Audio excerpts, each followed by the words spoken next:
Hello, welcome back to today's session. Environmental theatre.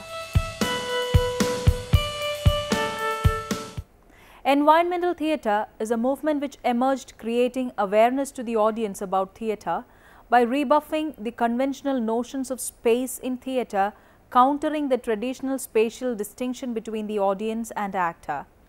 Richard Schiedner is a remarkable presence in this genre with his performance productions such as Dionysus in 1969, Macbeth, Commune, etc., in which theatrical space was purposely shaped for each performance. In environmental theatre, the audience is placed like the performers do and is expected to participate. The space is constructed as if to provide the facility for arranging maximum interaction possible between the audience and the performers. In short, it can be defined as a found space in which the architecture of the space is intrinsic to performance, or a theatre space that is transformed into a complete environment for the performance. In environmental theatre, it is a direct physical experience of the audience which creates the space. Objective and subjective relations with the environment are merged together through the performance. Schiedner has noted the working of environmental theatre so: the transformation of an aesthetic event into a social event, or shifting the focus from art and illusion to the formation of a potential or actual solidarity among everyone in the theatre, performers and spectators alike. The physical space and environment of the character surpasses the place of action. In Dionysus in 1969, the audience participated in the ritualistic celebrations as a singing, clapping, stripping, etc., which were seen as intrinsic parts of the play. The 6 axioms of environmental theatre devised by Schiedner are as follows. First one, the theatrical event is a set of related transactions. Schiedner notes that theatrical activity is an event which includes the audience, performers, scenario or dramatic text in most cases, performance text, sensory, stimuli, architectural enclosure or some kind of spatial demarcation, production equipment, technicians and house personnel when used. A continuum of theatrical events blends one form into the next. He believes that the exchange of sensory or cognitive stimuli is at the root of the theatre. The 3 related transactions he notes are one among the performers, one among the members of the audience, and the one between performers and the audience. The first begins during rehearsals and continues through all performances. The second is usually overlooked and the third is a traditionally acknowledged one. The 3 primary interactions are supplemented by 4 secondary ones comprising the one among production elements such as scenery, costumes, lighting, sound, makeup, etc., between production elements and performers, between production elements and spectators, between the total production and the space where it takes place. Second one, all the space is used for performance, all the space is used for audience. The space is something which is exclusively marked for the performer. Schiedner notes that the exchange of space between the performers and spectators happen only in street theatre. In all other cases, after the performance, even in village shows, the stage is removed after it. According to Schiedner, the use of outdoor public spaces for rehearsed activities ranging from demonstrations to street entertainment can have an impact on indoor theatre. Third, the theatrical event can take place either in a totally transformed space or in found space. Schiedner points on it so: theatrically, environment can be understood in 2 different ways. First, there is what one can do with and in a space. Secondly, there is the acceptance of a given space. In the first case, one creates an environment by transforming a space. In the second case, one negotiates with an environment, engaging in a scenic dialogue with a space. In the created environment, the performance in some sense engineers the arrangement and behavior of the spectators. In a negotiated environment, a more fluid situation leads sometimes to the performance being controlled by the spectators. Environmental theatre is a genre where space is used in all the possible ways. The space should be felt, as lived in and respected. Fourth point, focus is flexible and variable. In environmental theatre, the space is organized so that no spectators can see anything. The focus of the spectator is either selective or moved.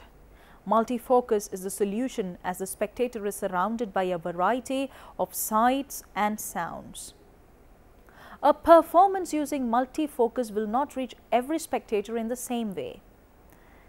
Reactions may be affectively and cognitively incompatible with one another because one spectator puts events together in a different way or sees different events than a person sitting else by or at a distance. In multifocus, the director's role is not to organize a single coherent statement. Coherence is left to the spectators to assemble. It is a setting aimed to attain complete flexibility. Fifth point, all production elements speak in their own language. In environmental theatre, all elements are rehearsed separately.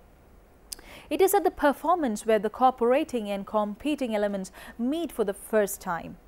Grotowski elucidates how the idea of competing elements, contradictory statements can coexist. There must be a theatrical contrast. This can be between any two elements, music and the actor and the text, actor and costume, two or more parts of the body, the hands say yes, the legs say no, etc. Sixth, the text need to be neither the starting point nor the goal of a production. There may be no text at all. Conventionally, it is considered that the playwright is the first creator and his/her intention make the production guidelines. Schechner believes that such sanctimonious attitudes towards play and playwright are out of place as the playwright may not be the one which usually comes first. In environmental theatre, the text consists of many possibilities and there is no specific original. Richard Schechner's 1968 theatrical production, Dionysus in 69, is considered as the most seminal work done in this genre. Jill Dolan comments on it so, Schechner made environmental staging famous in which the audience is interspersed with the actors in a way that refuses the conventional separation between spectators and performers. The play was an adaptation of Euripides' The Bacchae. Along with the countering of the conventional notions of space, the play challenged the notions of the orthodox theatre by deconstructing the classical text of Euripides, allowing performers to contribute interpolating text and action and gathering the spectators into an active and sensory artistic experience. Environmental theatre is an example of a new age theatre which converts spectator into spect-actor. No authorial power is implemented upon the performer or director over the spectator. Instead, the spectator turns into an integral part of the performance with which the play gets complete. The space is acknowledged through the experience, thoughts, and sensation of the spectator. Environmental theatre can also be site-specific theatre, where a performance production is placed in an atmosphere similar to the plot of the play. Performers can move within the audience seats as the character creating a physical experience as well. This technique can be seen widely used in recent play productions globally, including in Indian theatre. Environmental theatre is a genre which adapts to the post-dramatic and documentary effects in contemporary theatre. Now it's time to summarize the session. Environmental theatre is a genre which countered the traditional notions of theatre.